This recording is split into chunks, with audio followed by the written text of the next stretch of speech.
Di Jepang, berjalan di sisi kiri adalah hal yang umum. Ini membantu menjaga lalu lintas pejalan kaki tetap rapi, mirip dengan lalu lintas kendaraan.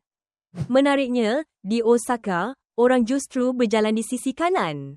Selain itu, makan atau minum sambil berjalan dianggap kurang sopan. Orang Jepang lebih memilih untuk berhenti sejenak, menikmati makanan, baru melanjutkan perjalanan. Saat di eskalator, kita harus berdiri di satu sisi, biasanya kiri di Tokyo, agar orang yang buru-buru bisa lewat. Suasana di jalan pun tenang, jarang ada yang berbicara keras. Ini semua mencerminkan rasa hormat antar sesama. Juga, orang Jepang sangat menjaga sopan santun, selalu memberi jalan untuk lansia atau penyandang disabilitas. Ketika menyeberang, wajib menggunakan zebra cross. Jaywalking bisa dianggap tidak sopan. Dan saat antri, baik untuk naik kereta atau masuk toko, mereka selalu melakukannya dengan rapi. Budaya berjalan di Jepang adalah tentang disiplin dan menghargai ruang orang lain, sebuah cerminan nilai besar menghormati sesama.